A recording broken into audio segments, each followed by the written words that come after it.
Shana Tova. This is our third of 6 videos focusing on the work that we do between Rosh Hashanah and Yom Kippur, building off of the themes from the Unatana Tokef prayer, which teaches us that Teshuvah, Tefillah, and Tzedakah, acts of repentance, atonement, returning to oneself, and Tefillah, prayer, prayer of the heart, and prayer of the hands, and prayer of the feet, and tzedakah, charity, charitable giving, and also being charitable with ourselves and others. The acts that fall under those 3 categories are how we can actually take hold of our destiny. That's how we can actually impact our fate and what the year to come will hold for us. So we talked a little bit about Teshuvah in the first couple videos, and now we're going to focus on Tefillah for this video and the next. But first, I want to open up with a story that really, as it was happening to me, the last thing on my mind was prayer. So this summer, my wife Lizzie and I decided we wanted to clear out some space in the backyard. We had a ton of plants and all kinds of other things back there. We wanted to clear out some space so that we could put in a play set for the kids, because the playgrounds were off limits and we were all getting a bit stir crazy. So I decided I was going to put this big play structure together. Shouldn't be a problem. I've built all kinds of things in my time, and I had the tools and certainly had the time.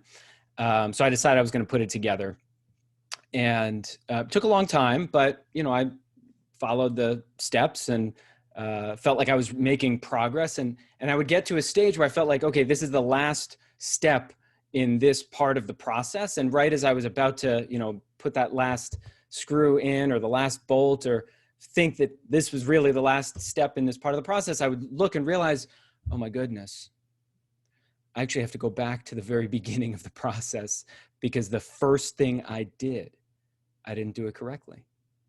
This nut was put in backwards, or this thing was put in before something else, or I just made one tiny mistake at the very beginning of the process, thought I got to the end, and realized I have to actually tear the whole thing down now and do it again. And I'm sure if you've ever had a piece of IKEA furniture, guarantee that happened to you at some point also. And it obviously drove me nuts. And again, prayer was not at the tip of my tongue when I would come to these revelations. And it happened multiple times as I was doing this. Now, obviously, I finally did get it built, and the kids are very happy to play on it. But it took a lot longer than I had planned for. I had imagined a kind of linear process: step 1, step 2, step 3, step 4. And actually, it turns out step 4, circle back to step 1 and start all over again. And so too is the process with prayer. So I want to share that there's really 3 steps that prayer requires in order to actually do the job that it was designed to do. The first step is reflection. The second is a reopening of the heart. And the third is a repairing of that opening. So I want to share with you why I think these 3 steps are required. So the first is that the word tefillah, in modern Hebrew, it's based on the root pei lamed lamed, which means to assess, to reflect. Right? So it's through that process. That's actually why the very first part of morning prayer services, Psuke de Zimra, is very reflective and meditative and quiet. And the tunes are not large tunes that take up a lot of space, but the words really kind of stand out. The liturgy steps forward so that you can have that time to reflect. That's the very first step of prayer. And once we go through that process of assessment, right, as the modern Hebrew would indicate, then our hearts are opened. Once we've assessed, where are we? Where's my breath? Where's my soul? Where's my spirit today? Where are my thoughts? Then and only then are we ready to open up our hearts. That's the reopening, the second step. Now, the Kotzker Rebbe was once asked why the text of the prayer of the Shema teaches to place these words upon your heart. Why would you put words on your heart? The metaphor doesn't make any sense. The word should go in your heart. So his answer was that through the process of tefillah, of prayer, you keep putting the words upon your heart, so that when your heart inevitably breaks open, then the prayer will fall in. And once the prayer has fallen in, that leads us to the third step, which is repairing.